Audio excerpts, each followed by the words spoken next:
Okay. Go ahead, guys. What you see on that last play, Jason, by Brandon? Great execution, great catch, great pass by D-Live, and then back it up to PJ to be able to throw that to D-Live, and then for him to catch, and then for him to find B-Will on the run. Great execution, tough call. You know, he had a good look. They called a foul. Another close game for you guys. Just what you see down here in the fourth quarter Well, we fought to get back in, and we never stopped. I mean, it becomes a free throw game. They miss one, we execute. We had some good looks. We executed down the stretch, had some turnovers. It's been something that we've always had trouble with early here in the season. Also, we had some great looks on the offensive end that just didn't go down for us. And then on the other end, we get the miss, and we just can't rebound the ball. We got the miss. Unfortunately, the ball bounced their way. They came up with, I think Hart comes up with the miss layup or the block and puts it back. So the ball bounced their way, but we had great opportunities, but we just couldn't get the rebound. What you like about that strategy to keep the ball out of Brunson's hand down the stretch? Yeah, he is. We know that he's one of the best, and when you let him play one-on-one, it's going to be a long night. So I thought the guys did a great job of taking the ball out of his hands, making someone else beat us tonight. But again, he got going.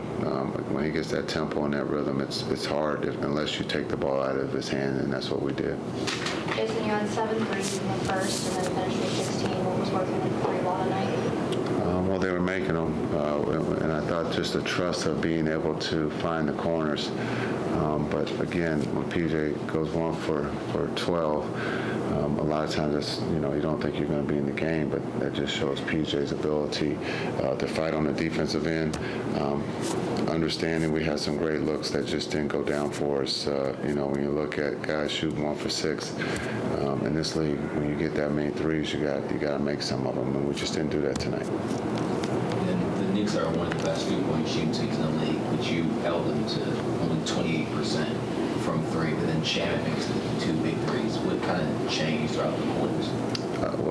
They're going to shoot a lot of them, and so and they got shooters over there, and not just Shamet, but Brunson, and then Bridges, and then also Cat puts a lot of pressure on you on the perimeter, because if he starts to make them, he close out, he's pump faking, he's getting to the rim, and he did that a couple times on us tonight. But we try to understand that they can shoot the 3, and they're one of the best offensive teams in the league. And again, we gave ourselves a chance here at home to win. We just couldn't get the ball to bounce our way. With D'Angelo Russell having one of his better performances of the season, what did you like most about his game tonight? I thought just the tempo was good. Being able to find his teammates, knowing when to attack, and then setting the table for others. And for him to replicate his type of performance, what kind of things do you want to see forward that you'd like to just being consistent. I think that's what we're all looking for everyone. And for him, just being able to take advantage of when he can score, and then also when he can get someone going. And I think he's done a great job in both areas. What do you tell your players after a game like this, Jason, when you're right there and couldn't put it up? Yeah, we've been in a lot of these, and so we got to learn the value of the ball, and then being able to execute down the stretch, and it'll turn. When you play enough of these in 82, you go through some tough losses, but you stay together, come tomorrow, come to work, and find a way to get better and get ready for Friday.